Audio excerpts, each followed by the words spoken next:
Just what do you have to do when a queen decides she's going to pop in to see you? Not just any old queen, Victoria. Like a pair of obsessed Victoria groupies, we're pursuing her around the country to the posh pads she visited. We'll be delving into her personal diaries to reveal what happened behind closed doors. In our journey today, we've come to wonderful Walmer Castle in Kent. And like Albert and Victoria, we're taking the sea air. Come on. And as someone who's spent a lifetime getting excited by antiques, I'll be exploring upstairs, looking for the things that would have impressed Victoria on her visit here. Well, it looks grand enough, doesn't it? As a chef who's passionate about all sorts of food, I'll be getting a flavour of work below stairs and creating a super 19th century recipe that was served to Victoria. Oh, the smell. And testing it out on Tim's 21st century taste buds. Today's story is about a royal retreat that started like a holiday from hell. Victoria and hubby of 2 years, Albert, stayed here for almost a month. They hoped to find some peace and quiet away from the spotlight of public duty. Victoria and Albert came here in the November of 1842. They brought the 2 kids with them, the Prince of Wales, who was 1, and the Princess Royal Victoria, who was aged about 2. But do you know, Rosemary, they'd first intended to have their winter break in Brighton, but a sudden outbreak of scarlet fever meant that they changed their minds. And the royal party came here despite the fact that they said it was too small for their needs. Good Lord, it looks big enough to me. So let's go and find out. Big enough for the 2 of us, eh? Big enough for the 2 of us, definitely. According to the London Illustrated News, the tabloid paper of its day, the royals were attended by a small entourage of ladies-in-waiting and equerries, including Lady Littleton, who wrote an account of the visit. Lady Littleton was an avid letter writer, and she records that the 103-mile journey down from London took some 9 hours, with hordes of well-wishers, all delaying proceedings because they wanted to get a glimpse of the children. So that meant that the royal party didn't arrive here until 5 p.m. And as we both know how stressful travelling can be. Listen, I'm going downstairs to find out how the servants coped. Bye. Walmer Castle was built by Henry VIII as a fortress against invasion. It became the official residence of a specially appointed guardian known as the Warden of the Cinque Ports, who at the time was military hero, the Duke of Wellington. But the arrival of Victoria, Albert, and their 2 children and their entourage meant even a man of hero status was unceremoniously booted out, as this cartoon of the time shows. Here he is with his housekeeper leaving for the nearby Ship Hotel. But even Wellington couldn't have foreseen the right royal mishap that began their visit. Because as the royal carriage drew into this gateway, it got stuck. Nobody could get in and nobody could get out.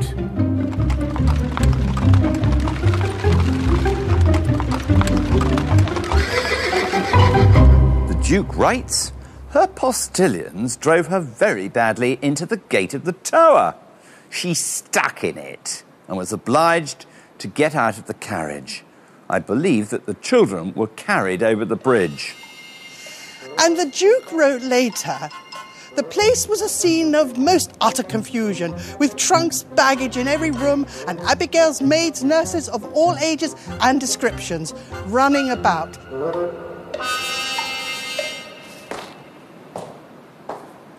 For such a big hoo-ha, you'd have thought Her Madge would have commented on it. But not a word. All the Queen records about her arrival is a description of the castle. She writes, it's a curious old castle, but very comfortable. By the time we got there, it was quite dark. And there could be a good reason for this omission. After Victoria's death, her daughter, Princess Beatrice, copied out the diaries and then burnt the originals, in accordance with her mother's wishes. It's long been thought she edited out anything contentious. After all, they wouldn't want to embarrass the Iron Duke. the national hero.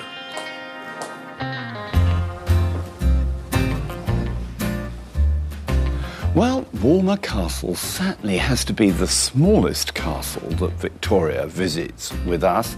And frankly, from here, it doesn't look much like one, does it? This is the ground floor of the castle, which originally housed military staff and servants. When you get to come over here, in this dark, dank cranny of the room, you can understand the scale of this fortification. Originally, there would have been a narrow slit in here to take a cannon, because out there is Johnny Foreigner trying to steal our country.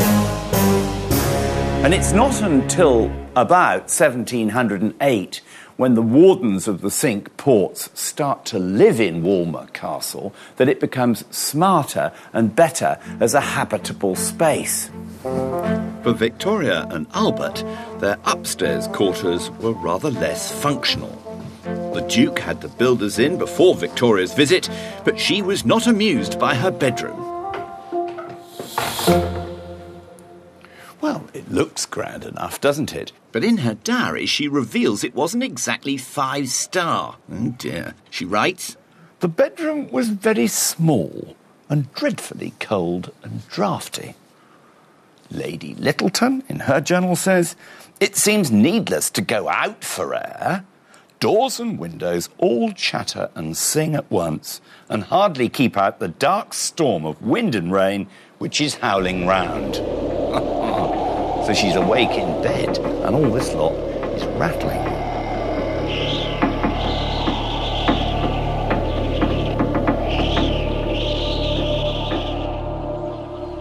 Protected from the cold winds by thick walls, the kitchen gardens at Walmer had their own microclimate, so they could grow their fresh produce for 365 days of the year.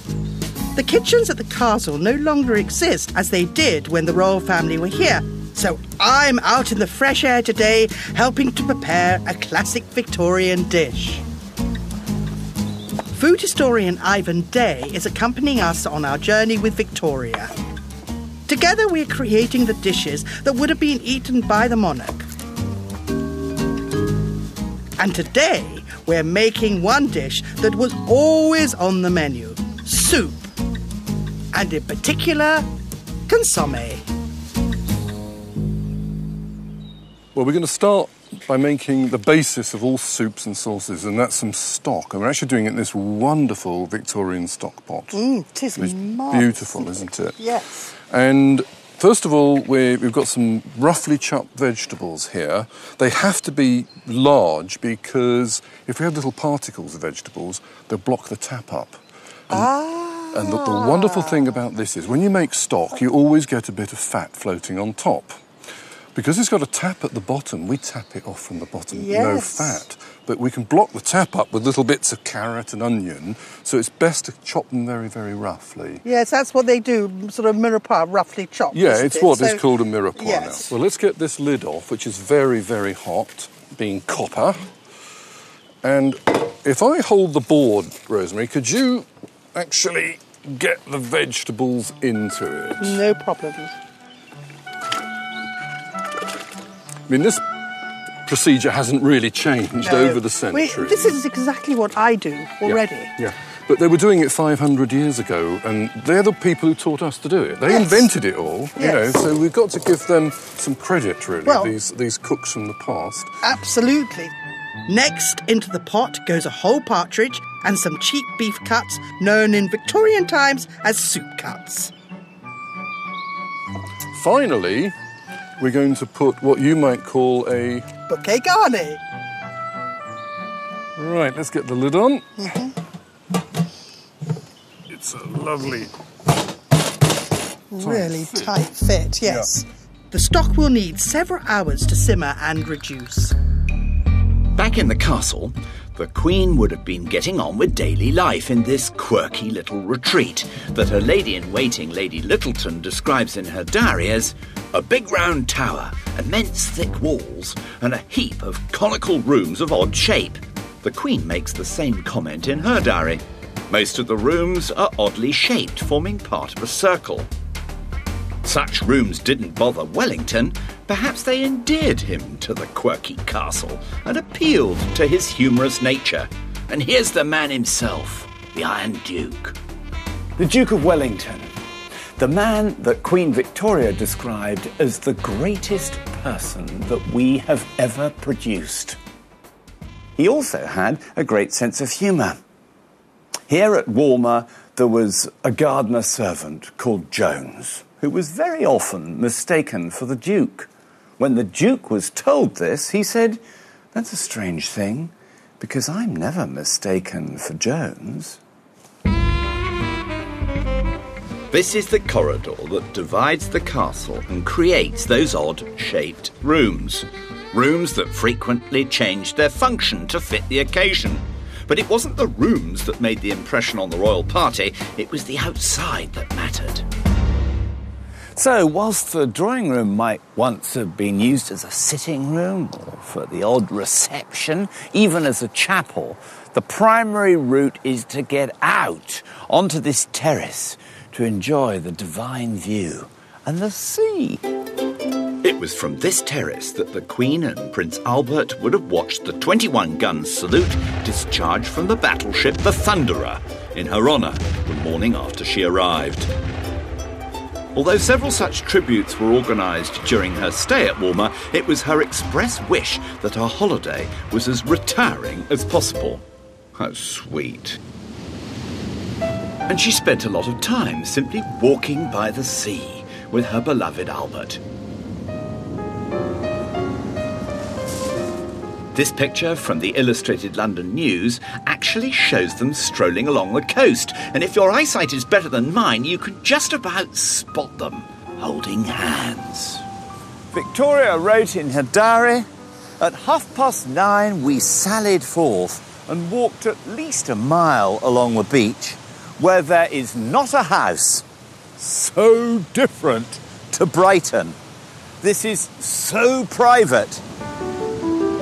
One morning, the royal lovebirds slipped out of the castle with their favourite dogs and set off for Kingsdown.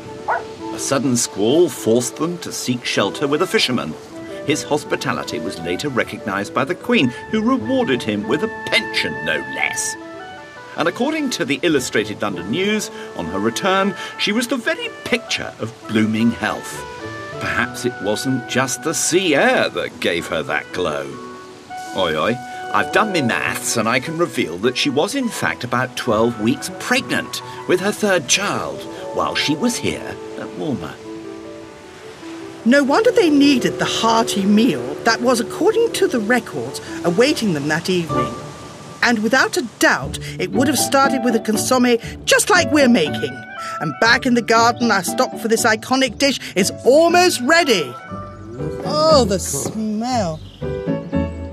Oh, that waft as you took that lid off is wonderful. Yeah. The beef, beautiful, really intensive stock. We'll now need to clarify the stock to remove any residue. I'm going to put into the stock a handful of minced beef. Yep. I'm going to drop that in and sprinkle it in. And if you could mix it in, Rosemary, with the wooden spoon. Will do. Now, that's not all. I've got here some egg white as well, which I've just sort of mixed up. It's not really whipped up. No. Frequently, they would put the eggshells in as well. Yeah. So I'm going to put the egg white in. If you could just give that a good old whisk up. It may look pretty ghastly, but it really does the trick. The next stage is to strain the clarified stock. And in Victorian times, it was passed through what was known as a jelly bag.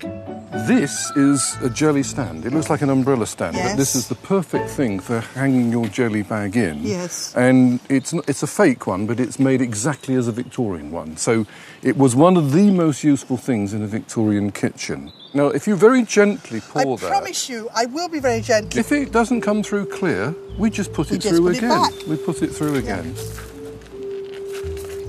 Now, this is the moment of glory. Soup was a very important dish to all classes. For the poor, it was a whole meal. But for the rich, at posh banquets who had to stuff down 7 or 8 courses, consommé would whet the appetite rather than satisfy it. It's coming through beautifully. Look at that. It's a lovely, rich brown stock. That is the most brilliant colour. Well, that's essence of beef, really. It's essence of beef. beef. You think there's probably about 7 pounds of beef and 1 partridge that has gone into what is actually a kind of alchemical distillation. Well, I'm going to leave that straining for about another half an hour because I do not want to waste a drop. Well, I'll see you later. Yeah, OK. During this almost month-long stay, not much could be said for the appalling British weather, but Victoria and Albert endured. It was November, after all, although nothing seemed to deter the royals from taking the sea air. In Victoria's diary, she writes, "In spite of the pelting rain and high wind, Albert went out, returning quite drenched." And this, along with the draughty and poorly heated castle, meant that by the second week of the visit, illness descended. Not only Victoria, but both the children got colds. And of course, in the Victorian period, you only had to get a cold in the afternoon and you could be dead the next day. Hatcha! Victoria complains in her diary of her suffering, and she was clearly worried about the children, saying that they looked wretchedly ill. Wellington's own physician, one Dr. Hulk, was called to attend the family. Although his prescriptions for Victoria are indecipherable, typical doctor, Walmer still has his amazing journal that reveals a day-by-day account of treatment for the royal tots. And Dr. Paul Graspy, a pharmacist with knowledge of the Victorian era, is here to explain just what the good doctor ordered. On the 14th, a Monday, it says the Princess Royal seemed slightly oppressed. Gave her googly guck in a powder. Can you decipher what those are, those drugs?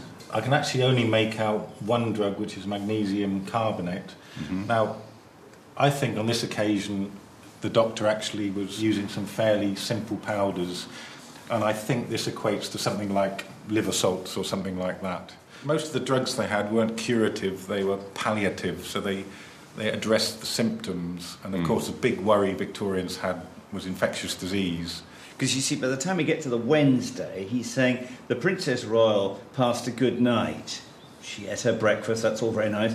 But the Prince had his diet slightly altered. Arrowroot, the bowels being a little relaxed. So this is the 1-year-old, all right? Something's happened in the old jippy tummy department overnight. Would you prescribe arrowroot for that, jippy tummy? I'd prescribe arrowroot for anything. Oh, good. Arrowroot, it's not going to hurt anyone. It's mainly composed of starch. You powder it up, you can make it into a paste, and it's useful for all sorts of things because it coats the throat, which can be quite good for coughs. Sort of mimics some of the cough mixtures we have today. At the same time, the child actually gets quite a lot of carbohydrate, so if they're off their food, they're taking in some carbohydrate. Yeah. Taking in a lot of starch, if you are a bit loose down in the below bowel, area, it can sort that out as well. So that's a classic example of something that's quite benign, but you'd package it up, wouldn't you, and you'd do lovely folded paper around it, and you'd put the powder on it, and you'd big it up, I guess you'd say in today's terms. Dr. Hulk must have been honoured to be treating the royals, but you're just not going to believe this. Hulk's wife went into labour when he was expected at the castle. This letter to Lady Littleton asks permission to be late. Permission was granted by Victoria, but with the proviso that he named the baby after her. A son was duly born, and just to prove I'm not making all this lot up, look what we have here. We've tracked down a copy of the original birth certificate, which shows that Dr. Hulk did indeed name the baby boy Victor.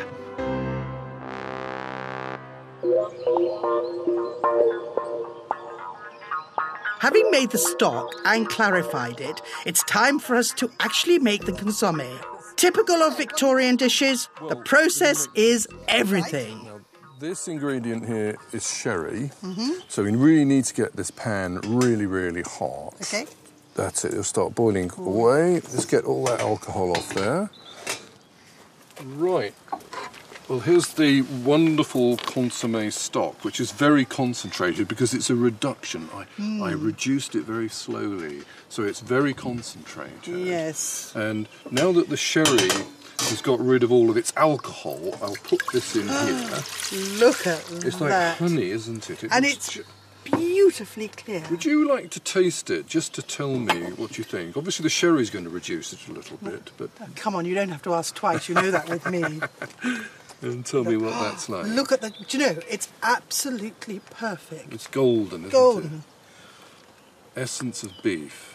Now, it's incredibly strong, so we could dilute it a little tiny bit. Yeah. So Well- may I suggest, probably from my experience, put about a third in. Yeah, this is a dilute stock. This one Yes. hasn't been reduced. Can you see it's a Yes, I different can. colour? So let's try that and tell me Okay. what you think. Now, this is how they got it absolutely perfect. Yes.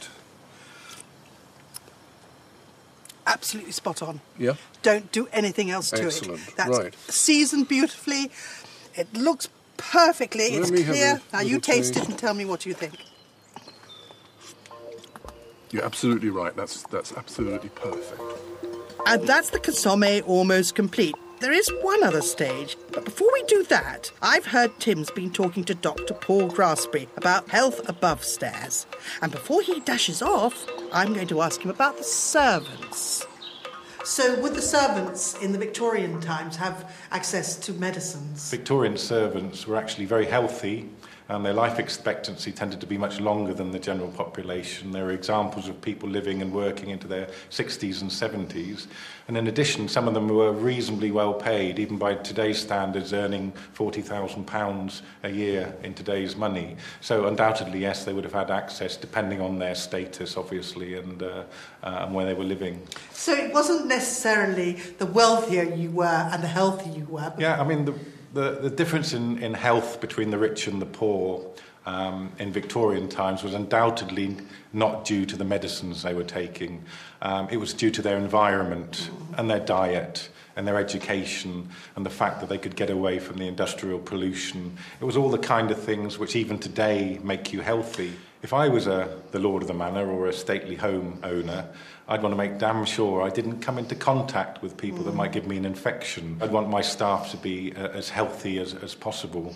In fact, in my own family, my own great-great-grandfather lost 5 children in 1 week due to scarlet fever. So I think that was the thing that terrified people, with these infections that they couldn't control. And of course, the servants living in an area like the castle we're in today, obviously the chance of getting an infection were a lot less than living in the cities and cheek by jowl with everyone else. So what I'm getting here is being in service is a good thing. Even so, Rosemary dear, being royal was infinitely better, as Queen Victoria's young daughter, Princess Victoria, discovered on her 2nd birthday. Despite their sniffles, the royal kids were in for a treat. The people of nearby Deal were determined to arrange an unforgettable day of celebration for the little princess. On the occasion of the Princess Royal's birthday on the 21st of November 1842, there were considerable celebrations on dry land and also out on the briny. Moored just offshore was Her Majesty's ship HMS Thunderer, one of the Navy's most famous vessels of that period, and she was bedecked with flags. At the same time, there was a regatta from the Deal and Walmer boatmen, who apparently broke into a spontaneous celebration, not only for the Princess Royal, but also for their monarch. And to round things off at the end of the evening, they had fireworks, and Thunderer fired a 36-pound cannon. Boom, boom. Lady Littleton, Victoria's lady-in-waiting, in her diary cooed, Princessy was most funny all day, joining in the cheers and desiring to be lifted up to look at the people to whom she bowed very actively. Back in the garden, Ivan has vegetables on his mind, but no ordinary veg. No royal consommé was complete without decoration. And we're ornamenting the dish with some floating vegetables. We'll start off. This is a wonderful old variety of beetroot. It was extensively grown in England until the First World War, particularly in kitchen gardens of great houses. And its name was harlequin. And the reason for that is evident when you actually cut it open, because Beautiful, it's got isn't this wonderful variegated red-white centre. Yes. Victorians loved this sort of thing because, you know, it makes a wonderful, beautiful little decorative garnish which you can put into the soup. What they did was they'd get a couple of servant maids to spend a whole afternoon cutting very thin slices, razor thin. And then a variety of cutting tools were used, all with the same end in mind, And the best thing is to rotate it like that. to make the dish extremely pretty.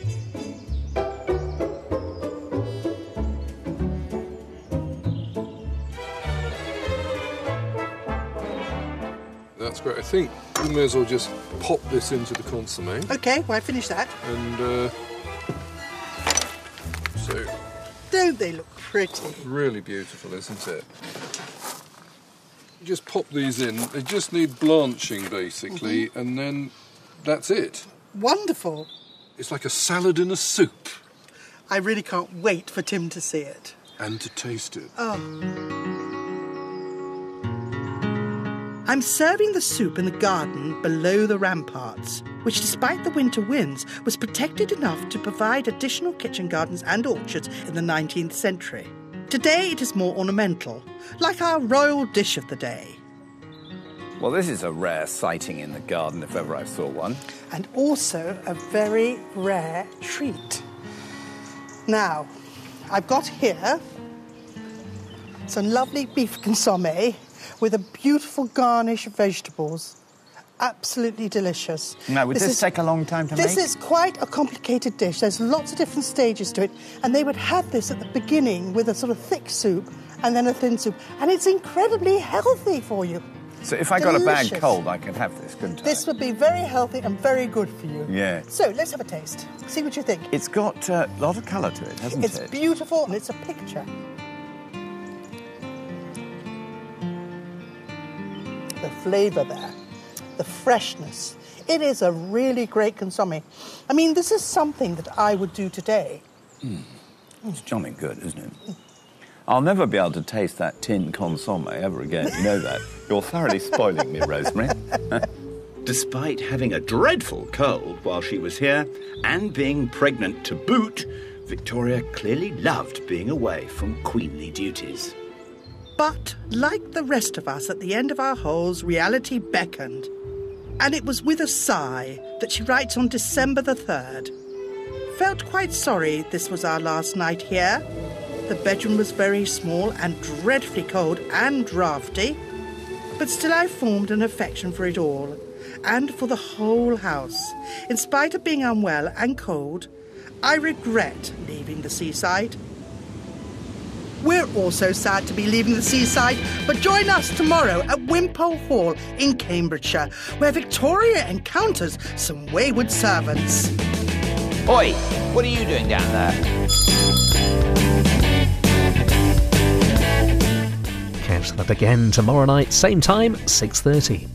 Next on BBC Two, Professor Brian Cox takes a look at the stars and their fascinating life cycle in Wonders of the Universe. Then what's for tea tonight? Mums know best, and they'll share their secrets with Si and Dave at 8.